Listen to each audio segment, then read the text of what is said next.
Welcome, everyone. We'll go ahead and get started.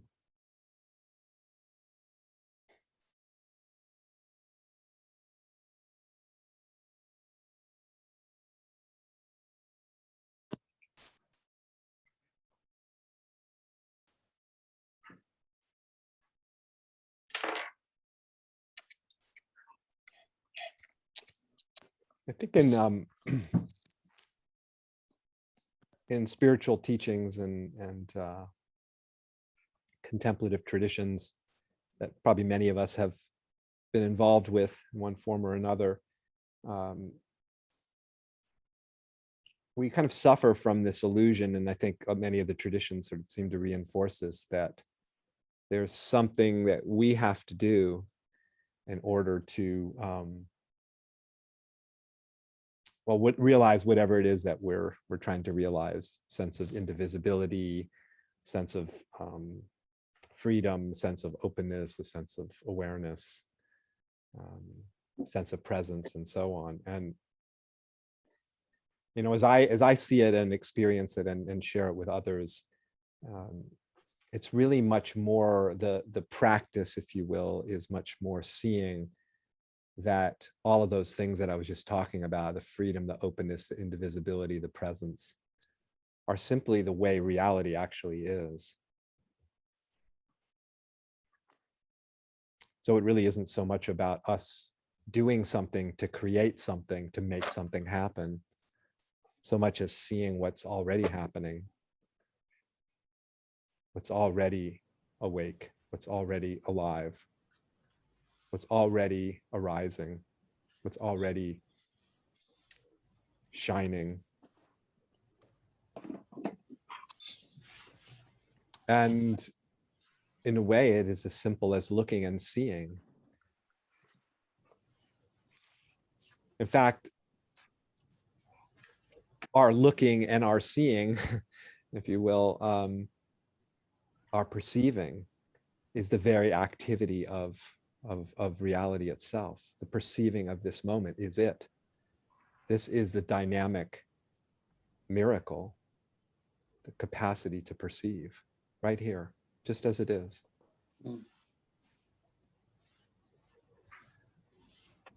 I mean, it's right, it's completely,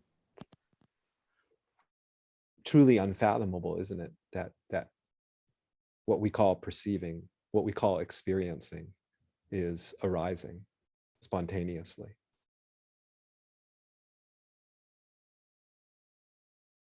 It's like,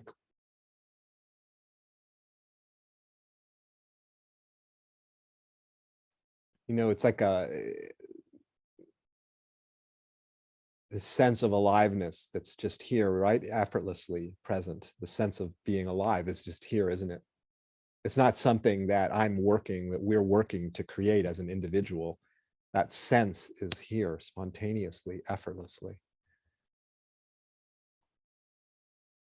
The beingness of this moment, the existence, the presence of this moment is here, isn't it? Not because of something that we're doing to make it be here.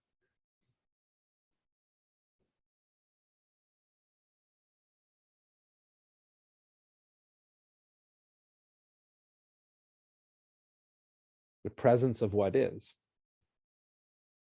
In all the myriad seeming forms and shapes the presence of what is can take, and they're countless, aren't they? And the diversity that this shows up as, that the presence of reality shows up as this unfathomable,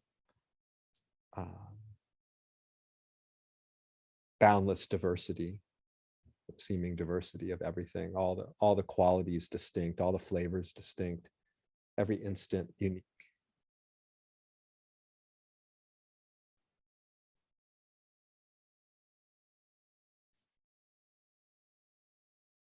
But this moment that's here inexplicably, just here,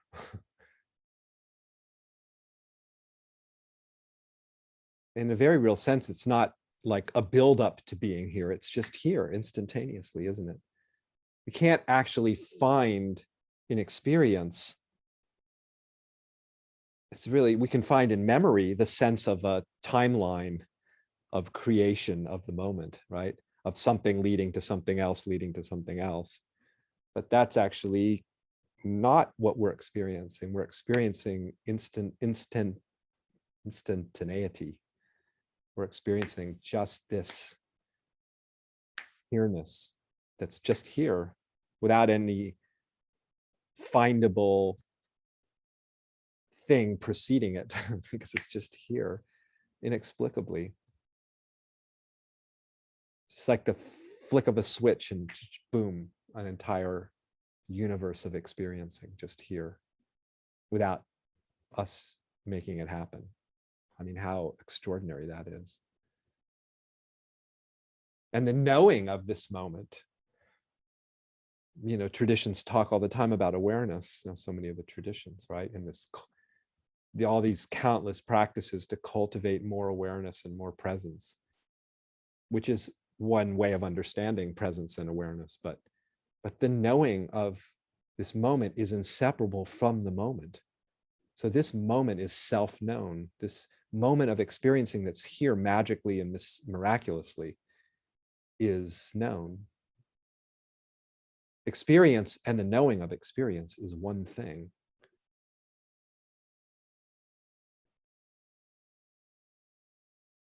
So the knowing, magical awareness, is spontaneously appearing inseparably from the moment.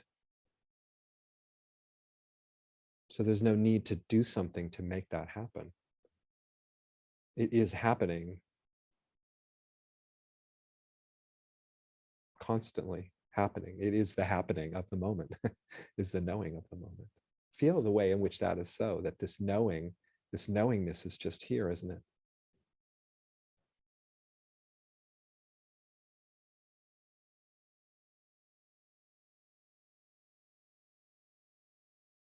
The moments of our lives, in all the different ways they can appear, are saturated with knowingness, saturated with sentience, with consciousness.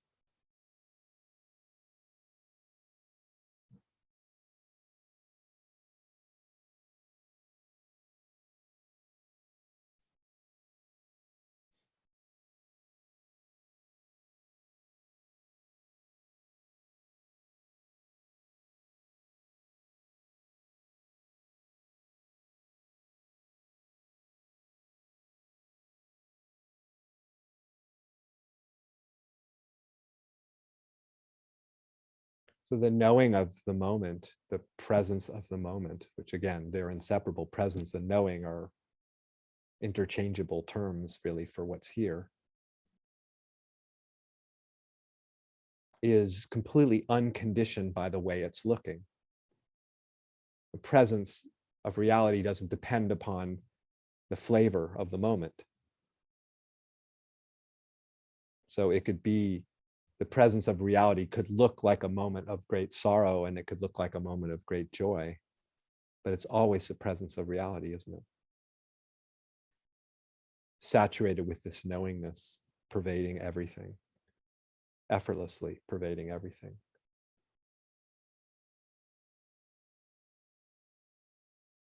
The wakefulness of this moment is intrinsic to the moment. It's spontaneously here. Whether it's being seemingly noticed or not, whether that presence of knowingness saturating everything is, it's, in a sense, we could say, you know, the noticing of that something's always here, something is always here. That continuous nature of presence, the beingness of the moment, the existence of this moment is always the case, again, whether it's being recognized or not. So a moment we might describe as total non-recognition of what I just said is exactly the presence of the moment, what it looks like. It just seems to be the case that seeing that and recognizing what I'm saying enables us to enjoy that in a sense. much as noticing that the world is colorful enables us to appreciate the fact of the colorfulness of the world, which is always colorful, whether it's being recognized or not, but recognizing it allows a kind of appreciation of the fact of this colorfulness that we find ourselves in the midst of.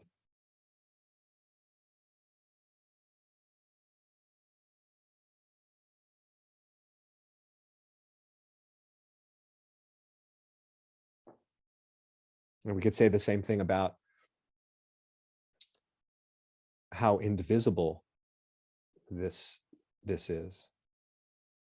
That despite all of our ideas and the ways this seems to present as discrete, separate phenomena, and we tend to believe that that is the case, if you just feel for a moment what's here, feel the way in which, if you imagine yourself like feeling your way, like even with your hands, like through the field of experience, you're like, you know, like you're swimming through the field of experience.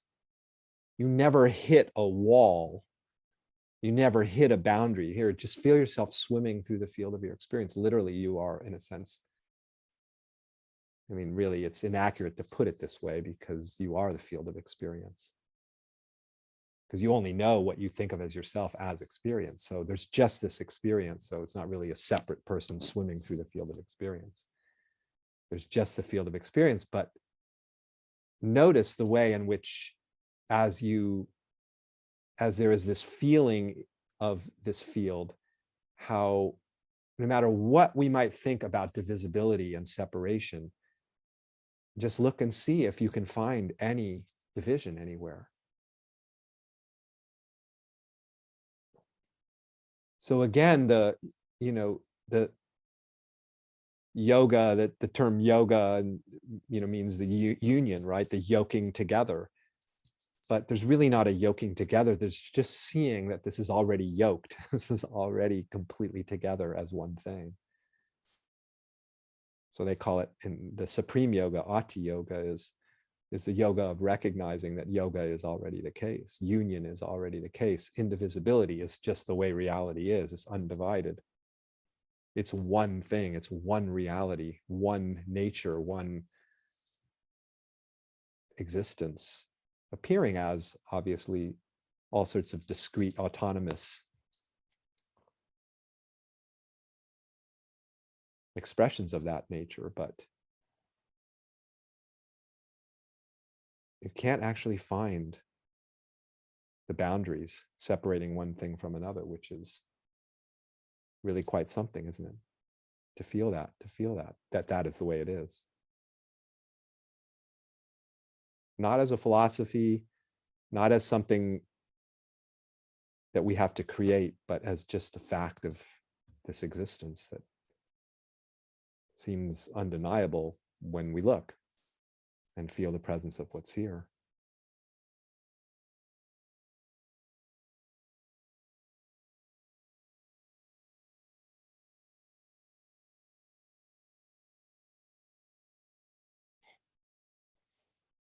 Feel that just now. Feel the way in which the sense of being a self in a world of objects just can't be found. Where does this self, what are its edges?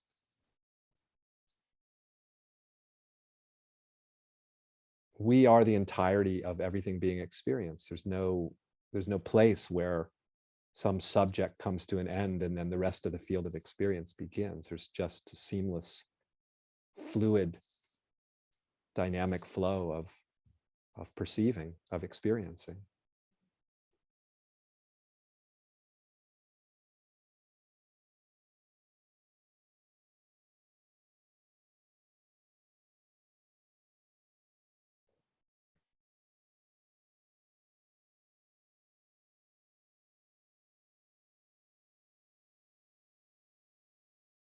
There's really not one thing pushing against another, not actually one separate thing searching for some separate something else.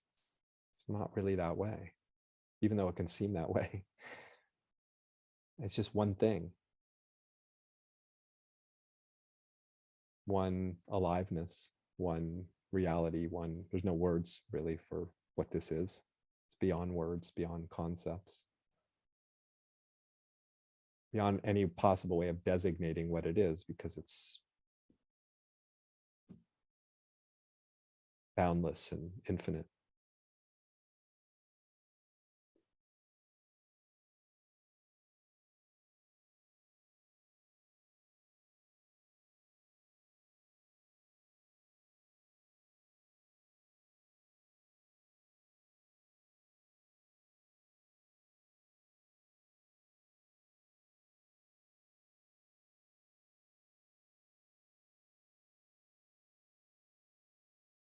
We can feel ourselves as autonomous individuals. We can have the sense of that, of being bounded creatures.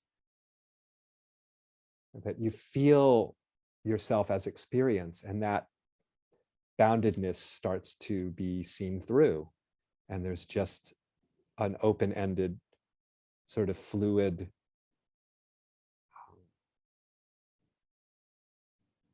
you could say energy or presence.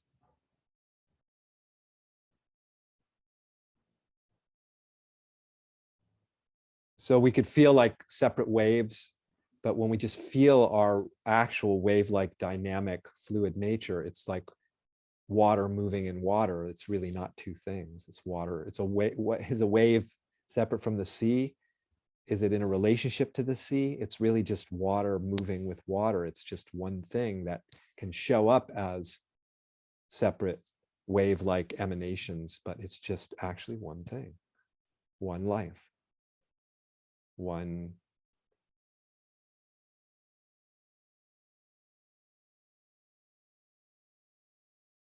sea of knowing, one sea of experiencing.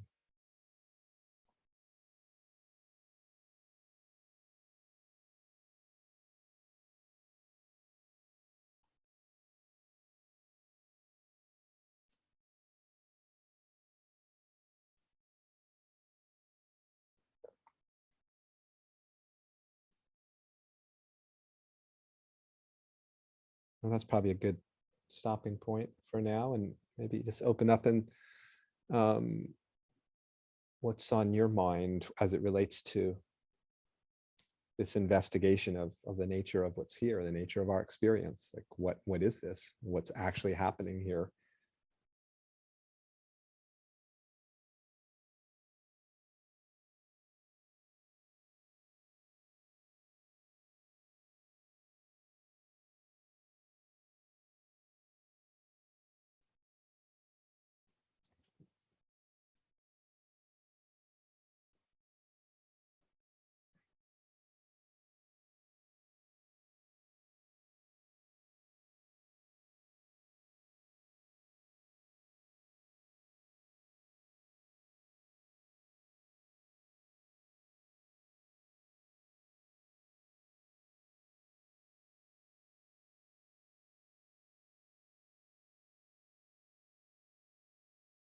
Do you have a sense of that, the way in which the beingness, which you might think of as your beingness, your aliveness, is really the beingness and the aliveness of everything? That it's not a clear demarcation.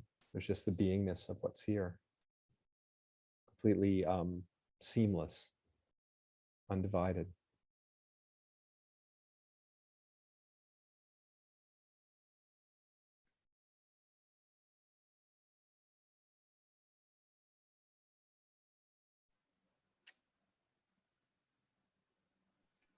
Well, here, I'd say there's something beyond all of that that's not merely semantics, Uh-huh.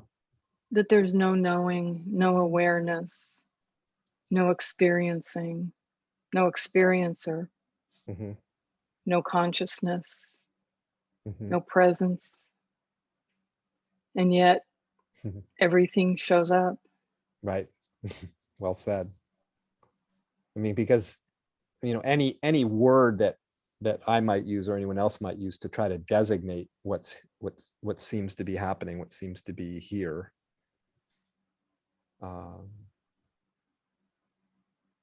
is fails in terms of its ability to capture what is not capturable, right, by any designation. Well, So it's all those words, they don't capture whatever this is. yeah. Well, it's like hearing others speak of, you exist, or you can find existence, or you can find presence at all times, or awareness at all times. Uh-huh. Actually, no, not at all. And I think it goes beyond semantics. I think it speaks to Mm-hmm. um, not really having a grokked understanding. Mm-hmm.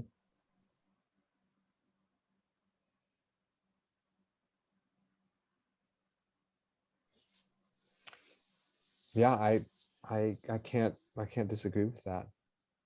I mean, um,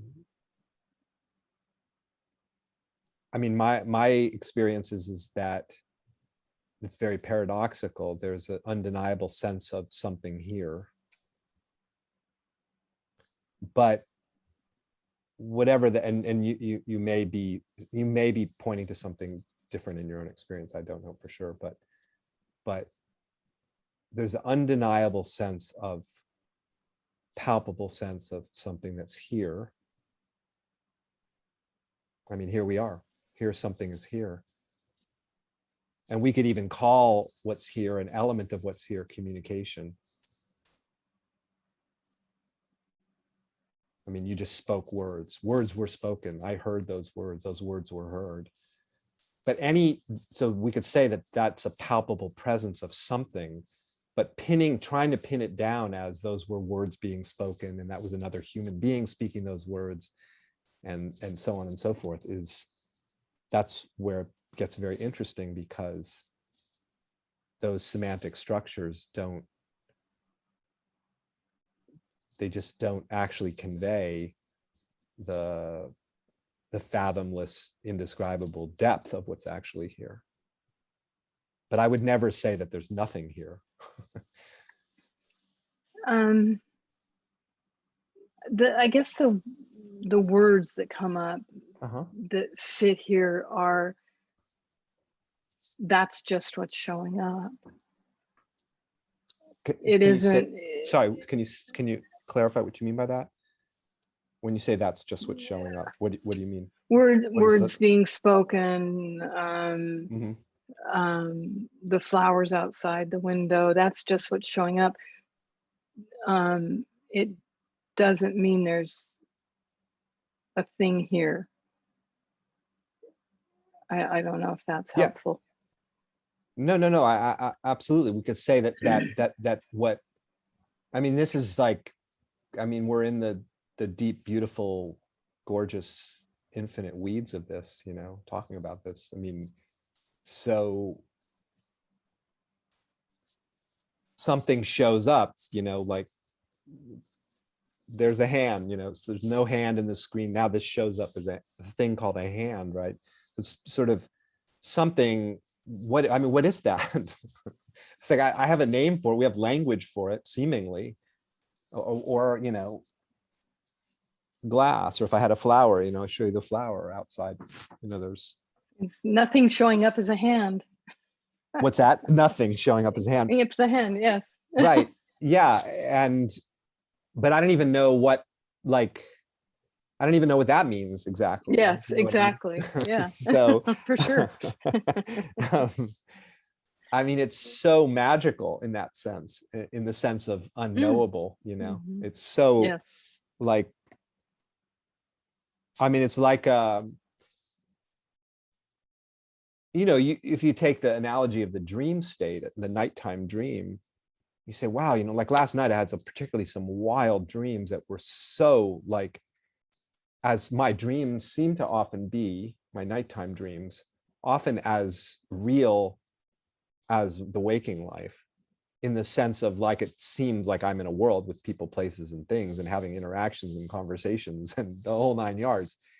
But what is that actually? Like, what's actually, it's an apparition, we could say, of what seems to be an entire world, right? But what is it actually? Well, somebody could say, well, it's just the dreaming consciousness, but in a way that's not really saying anything, because I don't even know what that means. Well, But I could say that, you know. those questions have dropped. The Yeah, I mean, what is it questions or why questions are just non-existent any longer. Mm-hmm. And what would you say is present for you? What is your experience of what's present? I mean, as beyond words, of course. But... I would say nothing. Mm-hmm. And yeah, nothing in that sense. Right. I don't know about everything's showing up. I mean, everything right. is showing up, but Uh-huh.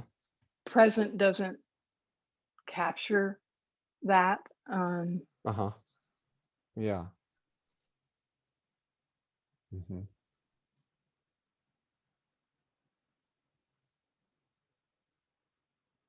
How do you find the nothing? Do you find that it has a I mean, it's interesting, you know, because like you said a moment ago, you know, the nothingness shows up as all this that's appearing. In a sense, it appears to be something, right? From what we might call subjective human states, mind states, emotional states, to, you know, the so-called objects of the world.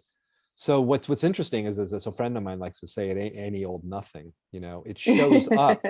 It shows up as all the richness that we could call the experience of reality. You know, it's like if I bite into a strawberry, it's not any old nothing. It's like just dripping with flavor and taste. And yet, for me, what's so wild about that is that what the nothing means to me in my own experience is that I can't, it shows up as something and is felt as something. There's a kind of a specificity to, let's say, like flavors, whether they're taste flavors of food or the flavors of emotional flavors, or all the flavors of reality, right?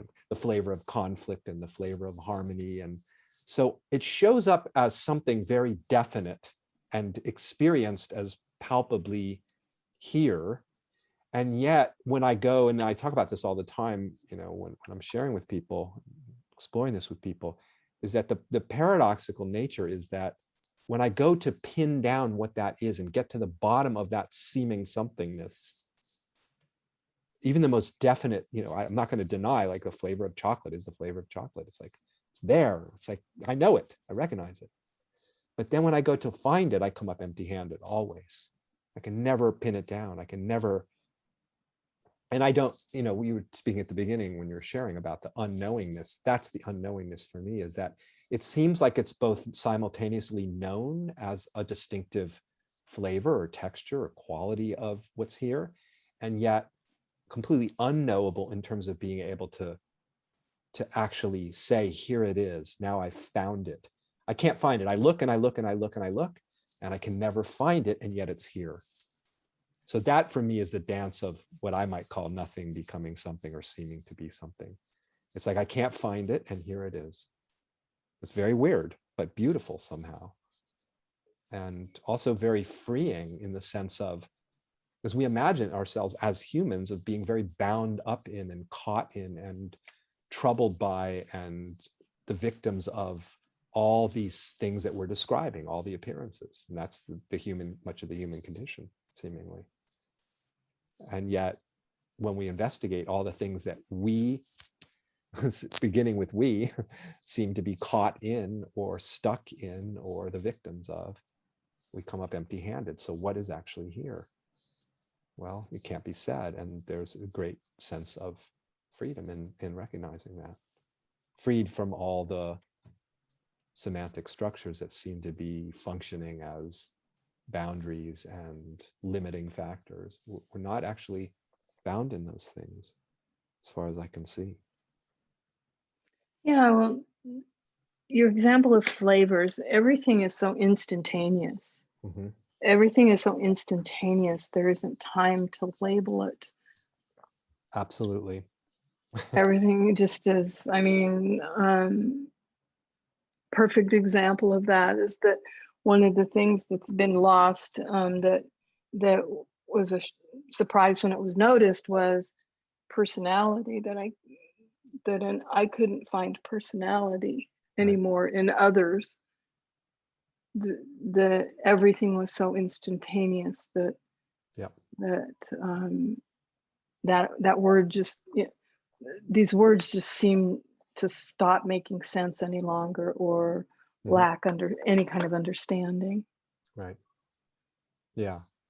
I mean, I see it as perspectives in a sense, and that perspective of which we can feel the instantaneity of this, the absolute, like, and how this has no duration, and it's just like a flash, and it isn't even really a flash. It's just its appearance, seeming appearance, is its vanishing, right? It's just that, and from that perspective, I call them like experiential perspective, there's absolutely no possibility of any defining, any labeling, any narrative. It's just gone. It's just gone. It's gone up in a puff of smoke with the moment, right? Just like that. Yes. Absolutely. And yet this flash instant with no duration seems to show up as what we might call a flow of time, and what comes along with that as part of, hence all of this rich world of description that we partake of at one level from another perspective. And so, I mean, I sometimes use the analogy of music. I'm also a musician, and in a way, like, to have a melody and a song, it requires time, in a sense, seemingly. It requires something more than just a flash, like a sound that vanishes as soon as it appears. So if it was only that, then how could I ever write a song? I mean, I've written countless songs. How could I ever write a song and enjoy a song and a melody that seems to have some level of endurance? And it's very curious, because I can literally, like, it's like two Well, worlds that are. I'm sorry, go ahead. Yeah. I wouldn't know how, but it happens. Right, exactly. I definitely do not know how. I have no idea. It's like somehow this can have no duration. It's that the vanishing is that instantaneous, and yet it shows up as seeming continuity. And I mean, even the notion of there being forms requires continuity, doesn't it? Right. So it seems like there's forms, like this, that there's enough stability for things to have assumed a kind of form and hang out in that form. I mean, even like you and I haven't met, but let's say we met in person, and then we didn't see one another for some time, and then we met again, there might be some recognition of, like, familiarity there, right? Of, like, some degree of continuity of a form that is recognizable, a pattern that I'm recognizing. But you're pointing to a more radical sort of reality, if you will, or more fundamental, which is, if I really look, I've never encountered this form of sequoia before. It's like, because it's gone no sooner than I encounter it, right? So anything like a personality or an identity or a description, it doesn't really hold up under scrutiny because of the ever liquefying nature of this, right? It's Yeah. just poof. And there doesn't seem to need to be continuity for all the things to happen and for all the things that show up here Right. anyway. There Right. doesn't need to be a sense of time. Time dropped Mm-hmm. too, and that sense of time dropped, and still nothing changes. Still everything's exactly the same. Mm-hmm. Yeah, I mean, in a way, you were sort of pointing to this earlier, that this is so beyond any kind of knowing or semantic structure, that even the notion of difference or sameness or ever changing or changeless, it's like utterly beyond those designations too. So we can't really say, is it always the same or is it always different? Well, it's utterly, in a sense, from my perspective, it's utterly beyond those designations, and somehow can show up as either of them. It can be sensed and Mhm. felt in a way as absolute sameness and Yeah. absolute differentiation. It's never the same. I've never encountered Mm. this moment, right? Yes. That's quite And beautiful. Yeah. there's just no paradox in it. Right. Paradox is dropped. Right. Yeah. Yeah. In a sense, it's paradox is one way to describe what might seem, say, to a conceptual mind to be something that's contradictory, but it's not contradictory, not because it feels like it assumes simultaneously these seemingly contradictory aspects, Yeah. which is cool. It's like being separate and undivided, you know. It's like it feels like it's somehow like, am I separate from you? Well, or am I the same as you? Well, it's like somehow it's utterly beyond both of those designations, and yet I can have a sense of being a separate creature, and just like that, I can see like a why. What do you mean separate from what? You know, it's like, what separation? Yeah. Yeah. From what? From what exactly? That's something that comes up quite a bit here. From Yes. what? Yep. Well, it's lovely to meet you. Yeah. Nice to meet you too.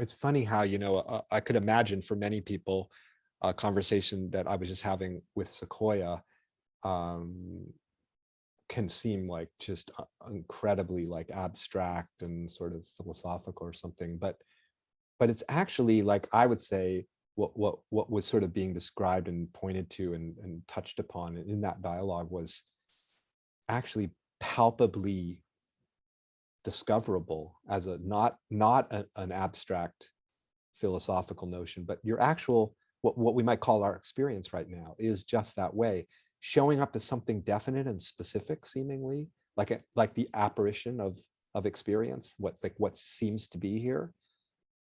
And then when you feel the presence of whatever it is that's showing up, that's seemingly describable and nameable, and you just feel the presence of it, you will come up empty-handed. You won't be able to pin down what it is. You'll come into the space of recognizing that it's no thing in the sense of that can be pinned down. And that's not abstract. It's actually our experience right now. Like, it's like you know, I'll use different metaphors. A mirage is a great one. Like, it definitely seems like there's something there. I would never deny that. That's the appearance. It seems like something is there. And then when you go to look for what's there, the mirage, you can't find it. It comes up empty-handed. And it very much is the same way with any experience that we encounter. There, but unfindable. It seems to be like contradictory and like crazy talk, but check in your own experience and see if you can get to the bottom of what anything is, in the sense of knowing what it is. Which, by the way, doesn't seem to stop all the appearing from happening, not in my experience. You accuse me of having a philosophical discussion. Oh, no, definitely not. I'm about as concrete as it comes. So. No, absolutely. Yeah, yeah. I know. Well, I teach grad students in psychology, and I bring a lot of this stuff into those classes, which is great fun. And you know, sometimes it's encountered that way because people are hearing it as concepts, and so I'm often having to tell my students, like, I promise you, this is not philosophy. And I say, I'm not interested in philosophy. I mean, it could be fun, but it's not my jam. If you don't investigate it experientially, Yeah. and you only investigate it conceptually, Mhm. or you don't even investigate it conceptually, where does that leave you? uh, well, what would you say, Ed? Well, it still leaves you, I think it leaves you very confused. And Uh-huh.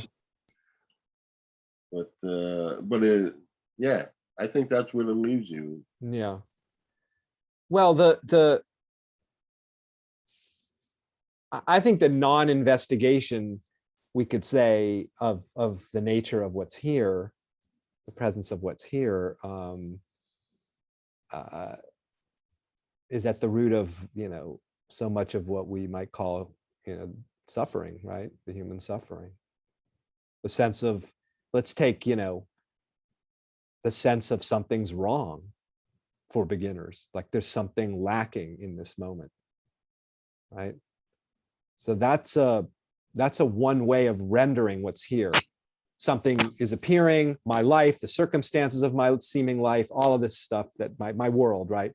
And that there's something not quite right. There's something lacking, something missing about me, about the world, and so on. So that's all a description of what's here, seemingly a way of rendering it, of making sense of it, of understanding it.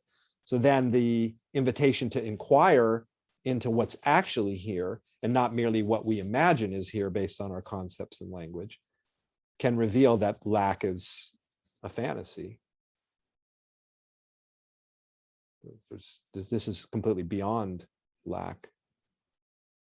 It transcends any lack. And in that transcendence of lack is, for me, is just an unthinkable fullness and richness.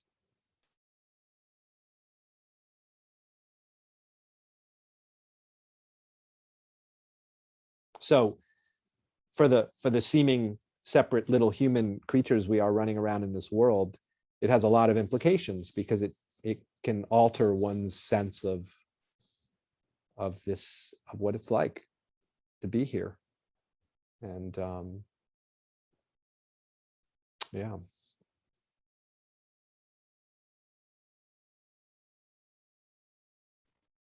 I think Pamela wants to say something. Oh, hi.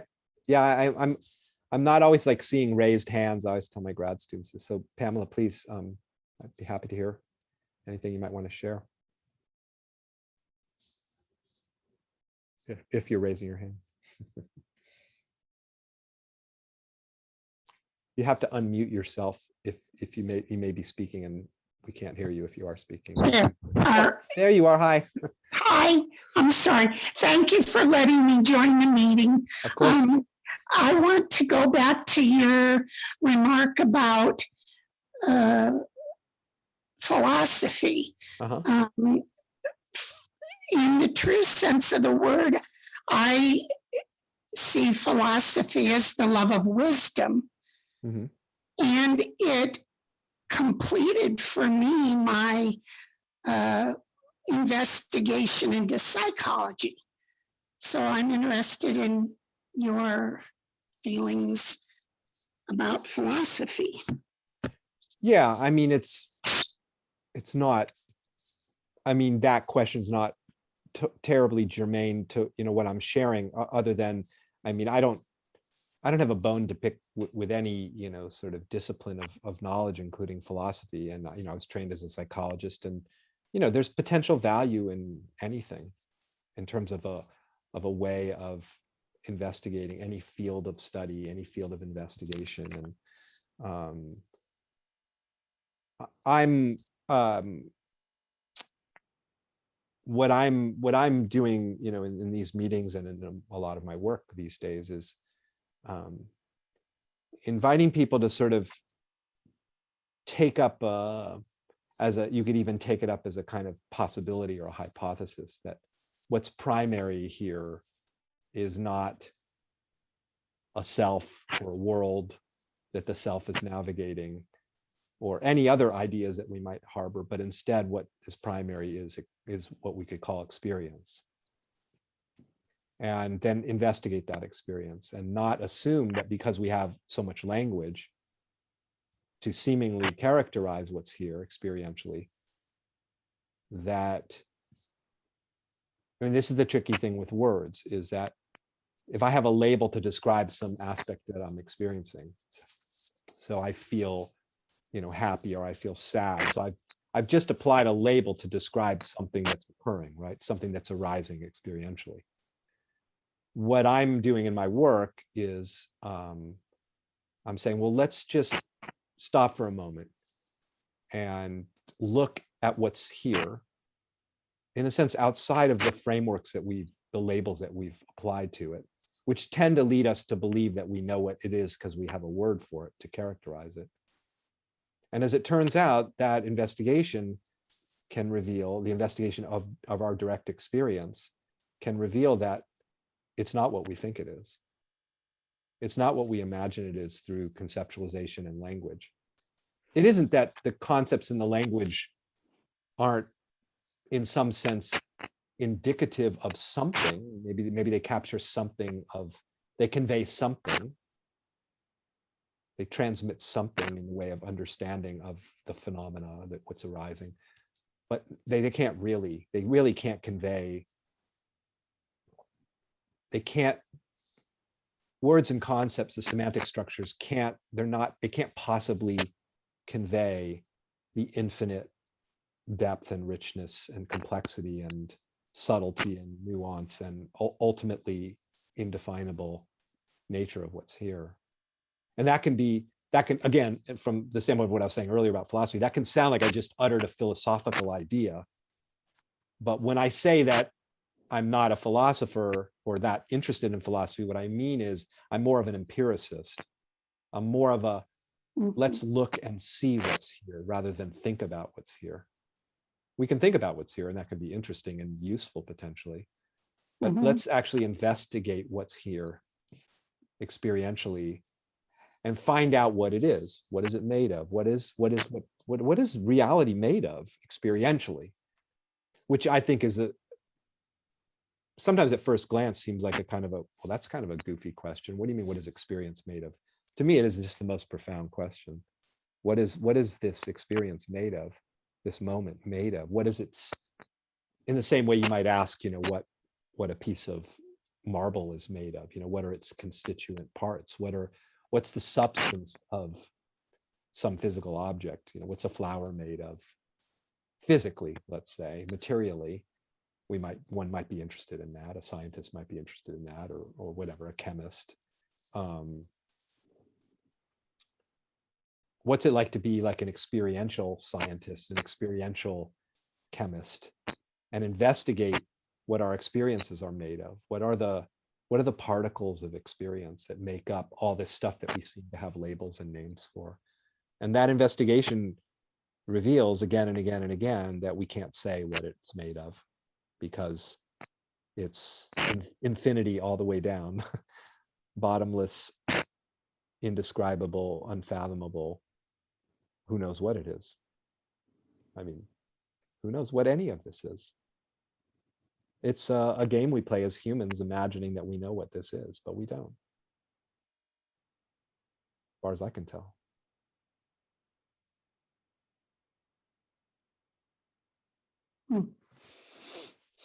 And interestingly, who was it? Krishnamurti, I think, wrote a book called Freedom from the Known. I'm not a big Krishnamurti person, but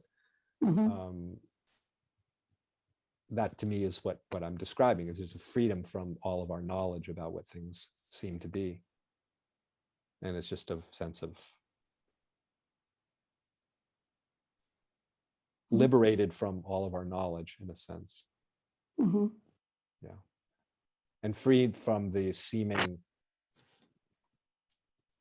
bondage that often suggests, and limitations and lack and incompleteness and so on, as I was saying earlier, that are sometimes not infrequently suggested by our language and our way of describing the world and ourselves. I mean, if you look at the most basic kind of human sense of being a vulnerable creature in a scary world, right? Potentially scary world. Is that really the whole story of what we are? Maybe from one perspective, sure, we're vulnerable creatures in a potentially frightening world, dangerous world that could be just, gone in an instant. But from another very real perspective, that's not what we are at all. We're the ungraspable infinite. We're made of that. We're made of the absolute reality, whatever that is. What else could we be made of? So that's a very different vantage point, isn't it? To yeah, just to feel that, to feel the free, the openness of that, the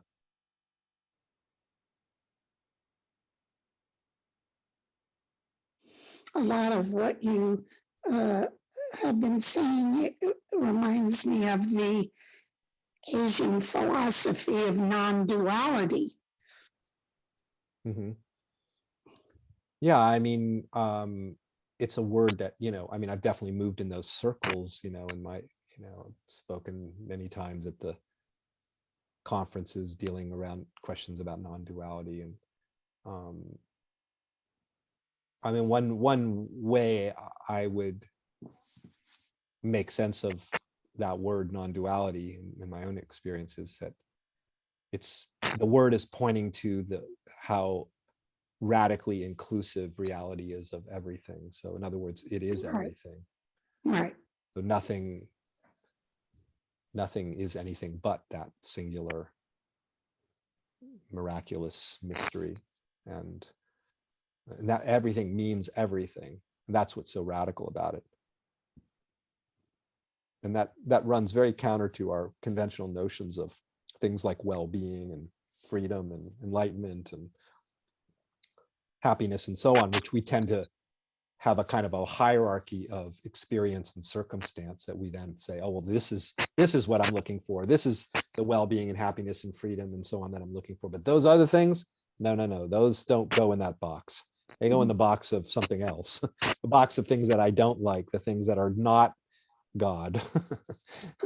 So non-duality is a recognition that everything is God, to use that word.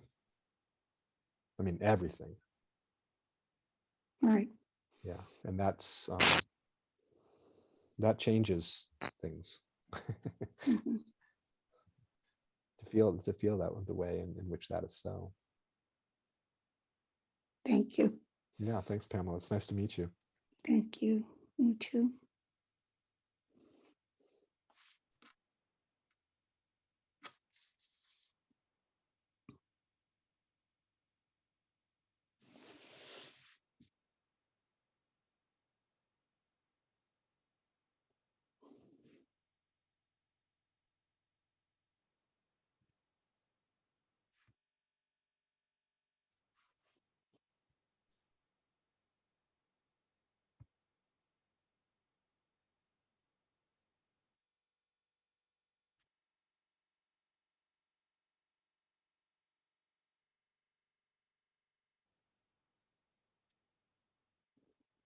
To say everything is unknowable really is pointing to conceptual knowledge, but the immediacy Mhm. of this unknowability is known. It's Mhm. it's Mhm.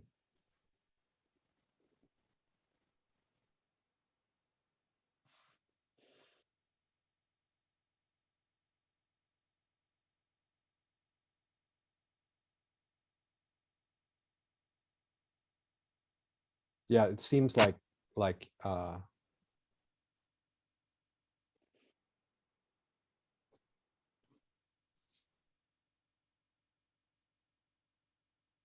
yeah, there can be a kind of finding, a seeing that this can't be found, that's palpable. Yeah.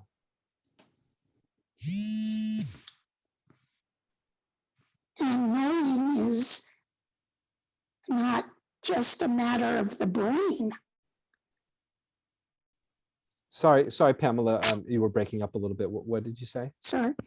And knowing Uh-huh. isn't only a matter of the brain. And if it is, it's woefully limited. Yeah.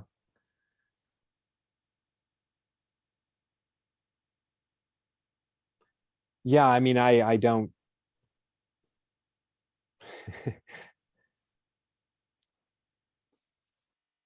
I mean, this is the wild thing is that,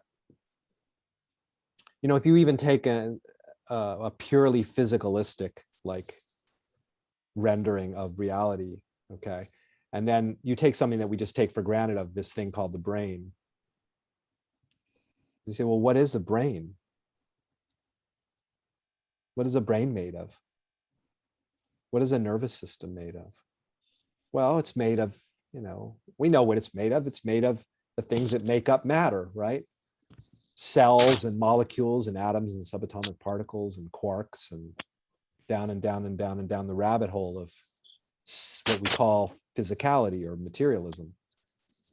But I mean, wow, that rabbit hole is something else, just at a purely physicalistic level of explanation.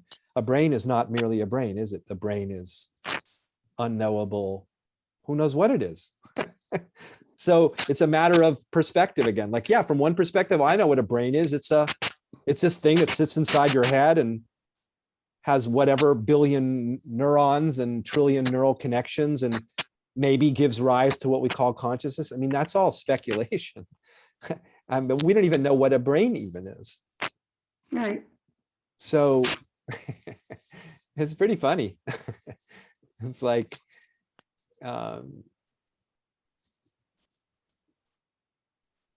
yeah, it's just.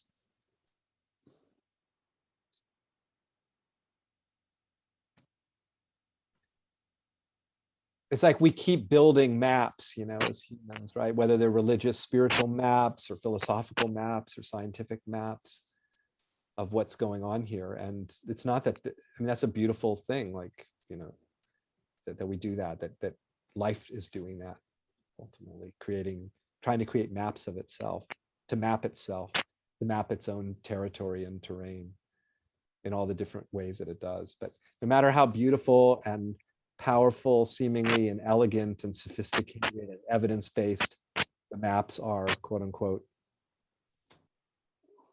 the territory is always, it will elude the map, won't it? Right. Because it's too,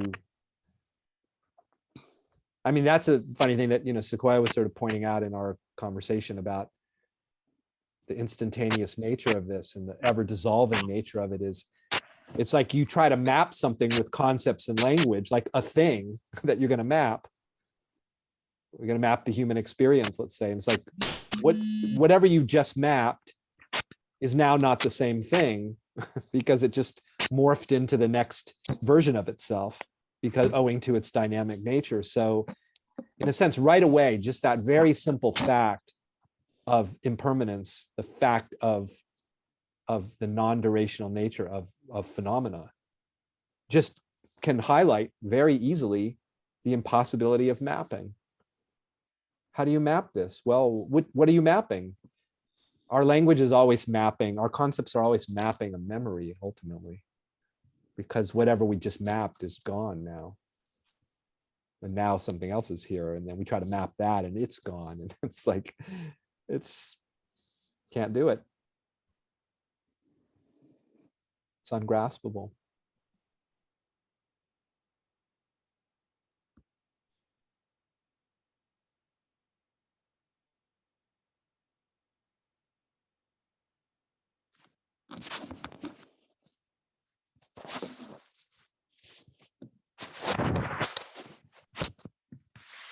Zoe shared something in the chat box. Yeah, I'm just seeing that now.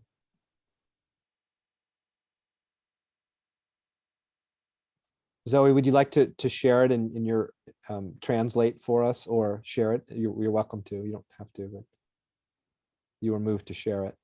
Yeah, I wanted to just write it there to be there, but then I made a mistake, so I'd rather read it from. I translated it a couple of days ago. And if I can find it here, yeah. I don't know who it is from, but it's a nice poem. In each instance of surrender to fate's workshop, I'm serene as a deer, more valiant than a lion. in each moment when I try to outsmart affairs, suffering rolls into suffering, chains lead to chains. Yeah. I don't remember now what it was, but you said something that this came to me, and I thought I shared. But the verses are not correct there. I mixed. I mean, Yeah. when I copied it, it didn't respect the verses anyway. Well, it's kind of like, Fate's workshop to me is like the creation of this moment, the arising of this moment, the birthing of this moment through some mysterious The juice, the material, the what juice is. of this moment, the spanda, as they call it in Kashmir Shaivism, the shakti of this moment, the explosion of this moment is like, that's it. And it's like, that can't be improved upon, and that is just filled with so much. All. Well, it's filled with everything, right? So it's like the surrender, is just, we could say, in a sense, it's already just wholly surrendered to itself, it is itself. So it's not like a person surrendering to that, really, but it can be poetic way of describing just The attitude. Yeah, exactly. Just the kind of The like it's like a shift of orientation from like, I have to make something happen to here, to, oh my God, what is happening here is just, and I am part of the happening, what I think of as myself, I am part of the apparition. It's making me. This is making all of everything. It's just giving rise to all of this. And it's just, it's power beyond power and radiance beyond radiance. And so it's like, I remember writing a little meme, a while ago, like, trying to become more aware of this is like being out in a wide open field with the sun overhead blazing and lighting like a little match to try to bring more radiance to the moment, It's funny, isn't it? It's like, really? Wow. How much more radiant do you want this to be? It's bright beyond measure. And so it's just, yeah, it's this is, it's being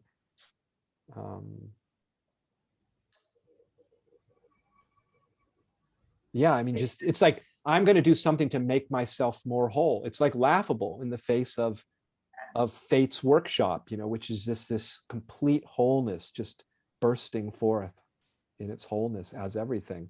It's like, I'm going to do something as an individual to make myself more whole. That's funny. It's funny, but not necessary. Now, I suppose that shift is the difference between suffering and being in chains. But earlier when you were talking, I caught myself in a state which I often get into this state because I've been educated like that. Bargaining, state of bargaining. You say something, I hear it, I feel it, I sense, I mean, it's a felt sense, no doubt about that. But because of this shift of perspective and orientation, the other side of it for me is the bargaining mood. Like, yes, but. Right. Then how come? Then how come? It's just a little tap dance between what the mind does, what my mind is habitually doing, and what my heart sees. I know that these distinctions are sort of fake sounding, but I have no other way of expressing myself. And the bargaining, does it take any particular form for you? No, not really. It's just questioning. It's just academic, learned questioning. Right. How come? Why? Then why? And I'm not even a scientist, Right. Yeah. Right. It's just a question of our education. And it takes time. It takes time for my heart to just be absorbed in this shift of Mhm. that I see natural. And that's why I'm here listening to you. No. Well, I think one thing that can be helpful to sort of cut through that is to see that the bargaining is sort of presenting like the other side, the other perspective in a way, right? Well, what about this other perspective? Like, come on, you're saying there's no division, but I'm Zoe and John's John. And it's like, come on, we're like separate beings, right? Let's say that's one version of it. And it's like, just to appreciate that the undivided wholeness can definitely look like that.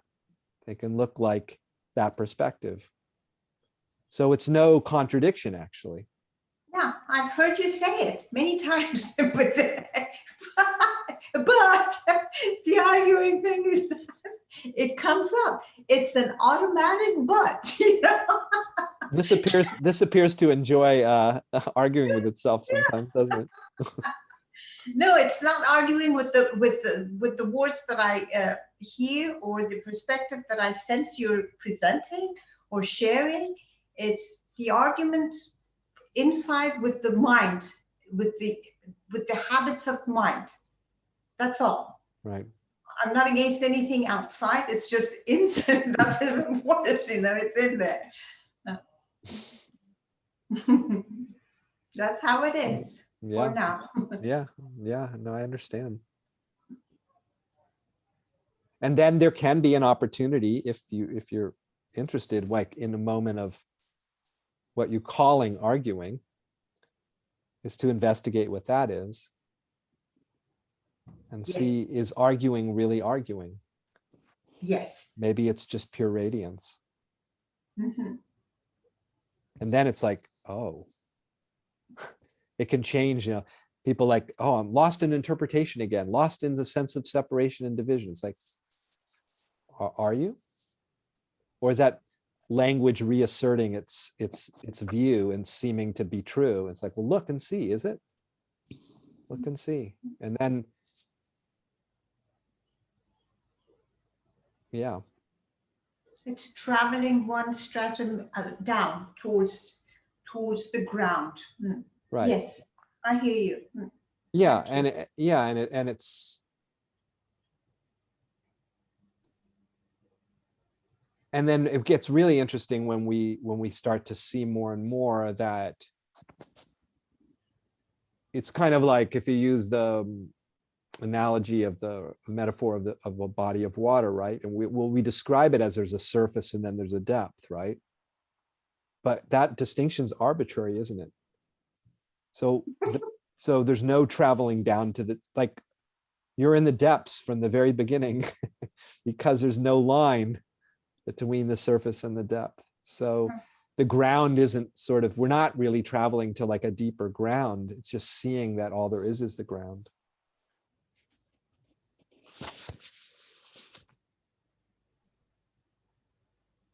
Groundless ground, shift. the groundless ground.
Isn't it amazing that isn't it amazing that this is here?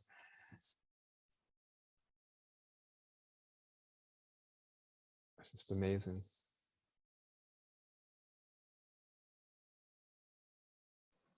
Richard Lang of the Headless Way always says it's a wonder that we're all not just flat on our back with our mouth hanging open all the time. Exactly. Love that. Yeah, really. I mean, and you know, it's funny, you know,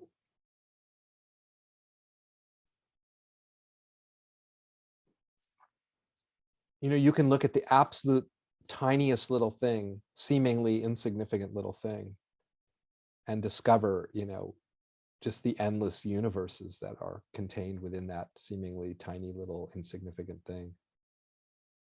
And and the beauty of that is that it's that, the kind of holographic nature of like every point is infinite, every seeming point.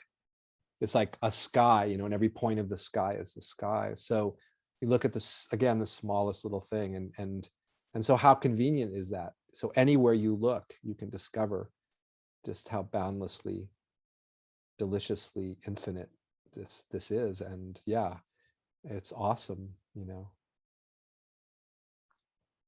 I was getting a chai the other day. I went to this coffee shop I'll often go to near my house, and and I'm sitting there waiting for them to make the chai and just kind of looking around, and I looked up at this sign that I had never noticed before, that because I'm not really ordering off the menu. The sign had kind of the menu and stuff on there because I just know what I'm getting. So I hadn't really bothered to look up and notice this particular sign, but I just happened to look up and notice, and it was just like this complete like shock of color and brightness of the sign. It had like these pink colors, and then I started noticing the light from inside the coffee shop that was reflecting off of the sign, and it was one thing after another. It was just like being sucked into this vortex of like beauty. Basically everywhere I looked on the sign was like, I was just looking at art, and I realized that's all we're ever looking at is art. The art of this, the beauty of this. And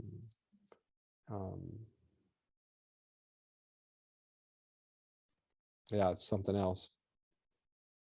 Flat on our backs. Well, it seems too like the smaller things are, the more profound they are. It's like a raindrop or a spider web or a blade of grass, or it just gets, the smaller everything gets, the more profound it is somehow. Yeah. Well, I think there can be kind of almost like we have a tendency, we've been kind of there's been a kind of conditioned tendency to write off the small and the seemingly insignificant things, like the little, just the everyday little things. I mean, just feeling your hands, just feel your hands right now. I mean, what, that is a miracle beyond miracle beyond miracle. The sense of tactile sense, we call, like, what is that? It's like this tingling energy. Well, what is a tingling energy? And just again, it's just like such a tiny little thing, but it's just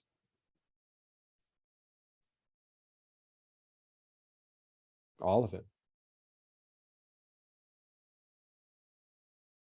And when you stop noticing boundaries, you sort of slip and keep slipping and sliding into the next experience and the next experience. And yes, is exactly what's slipping and sliding. We're being taken on a ride, so to speak. It's funny, isn't it, how like utterly unpredictable everything is, right? Like this moment, it's like a blooming flower. Like, which way is it going to bloom? Like, you don't really know ever. Which way are these words going to come? Which way is this mind going to seemingly perceive? It's like absolutely. My poor grad students, I'm like talking to them about like uncertainty and ambiguity, and they're just like, what do you mean? It's like, I want certainty, I want predictability. I'm like, well, That's fine. It's natural impulse, we could say, at some level, but just look and see how it is. Can you predict the next instant? No, so it's pure, we're being taken on a unpredictable ride of pure improvisation, right? Like we don't know what's coming. A ride to nowhere. A ride to nowhere. But quite a nowhere.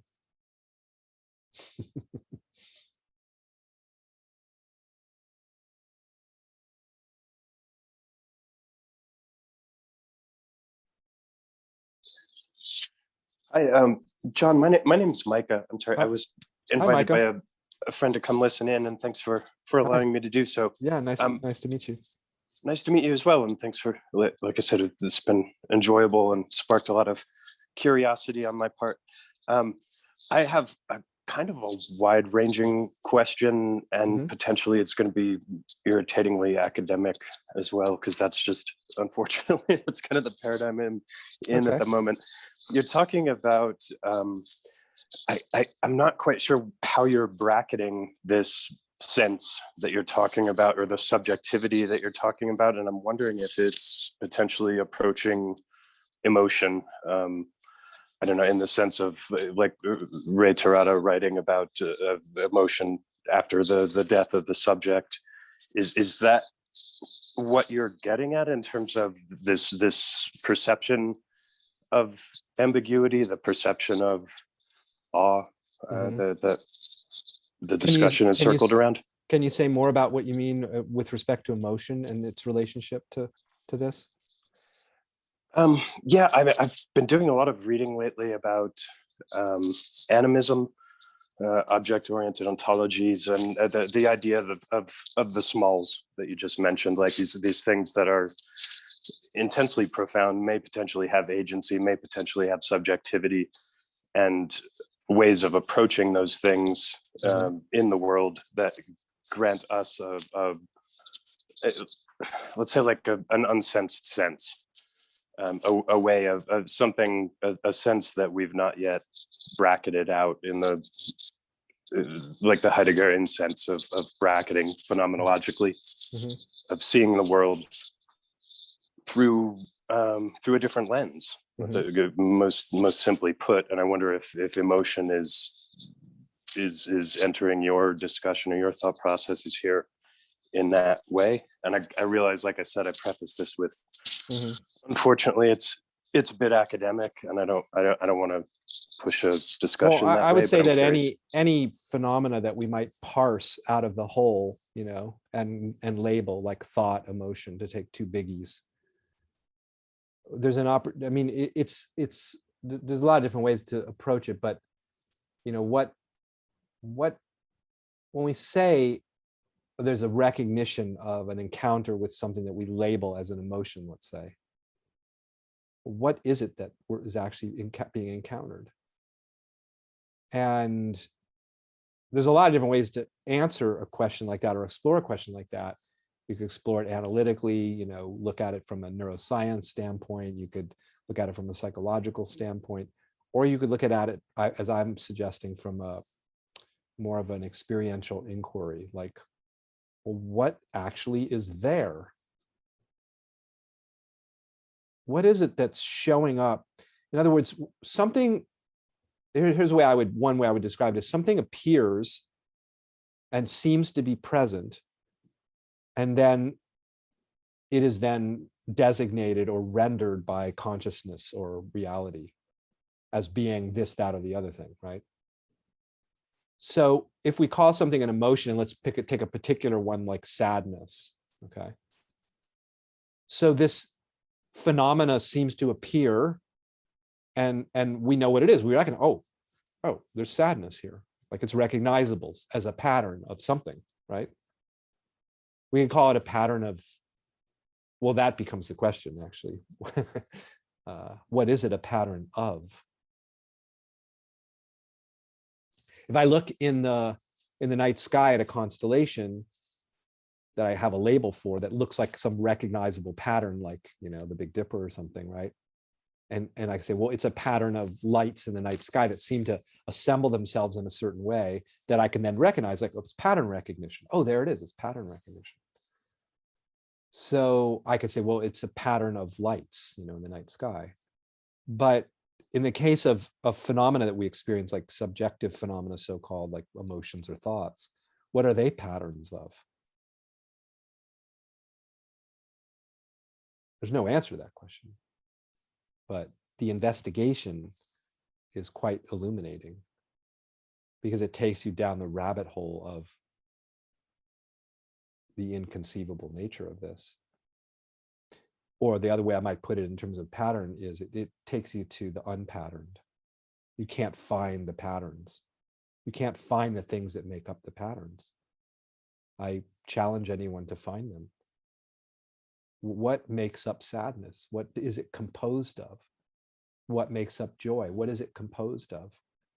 That is not an analytical question. It's an experiential question. And it's composed of infinity, something that can't be mapped or rendered. And so in a sense, it's very specifically a kind of a flavor, as we were saying earlier. The flavor of sadness is distinct from the flavor of joy.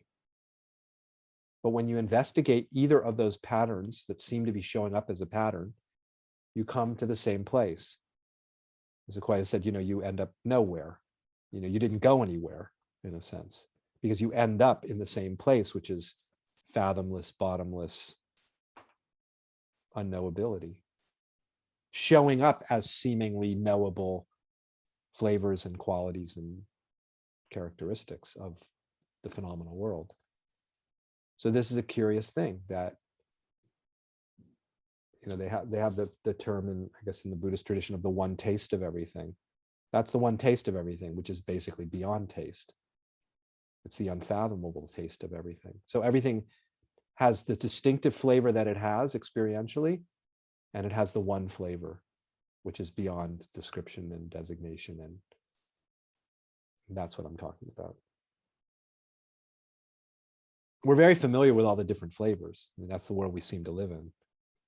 Difference and distinction and diversity. But what is it all made of? What's the substance of this? The substanceless substance of it?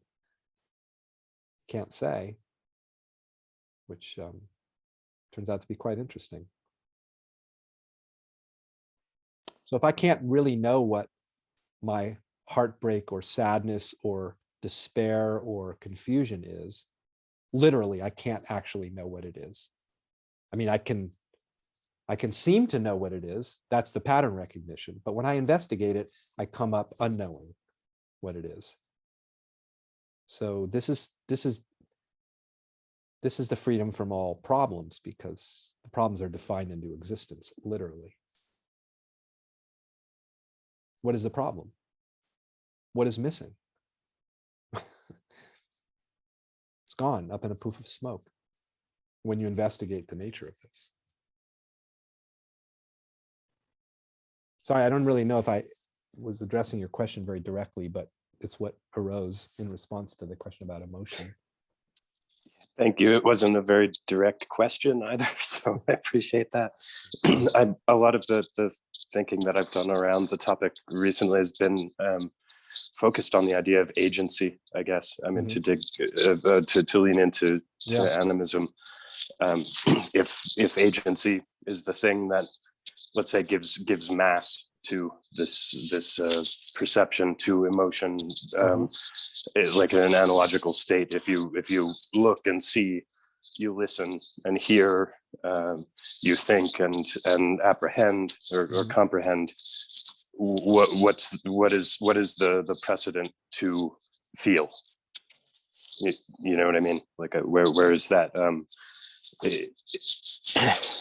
Like what is that word that sums up our ability to understand agency or to experience agency? Well, agency, like pretty much everything else that I've investigated, is a complete koan, in the sense of unresolvable. So it can feel like that there's a kind of initiation of this moment, like I'm the agent that's picking up this glass and like making a choice, like, oh no, I'm not going to drink it. So it's like there's a sense of agency, freedom of agency.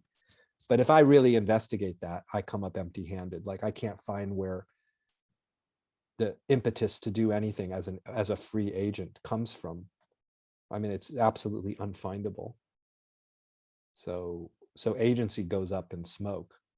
And yet I can have the experience of agency at the same time. Again, that seems contradictory, but the whole is inclusive of all of its seeming parts. So what transcends all definitions and descriptions and designations shows up as the world of descriptions and designations, including agency and intention and all of these things that we take for granted as being actual. But, the seeming contradiction of your description, yeah, seem to imply that you're confused, and yet you're not confused at all.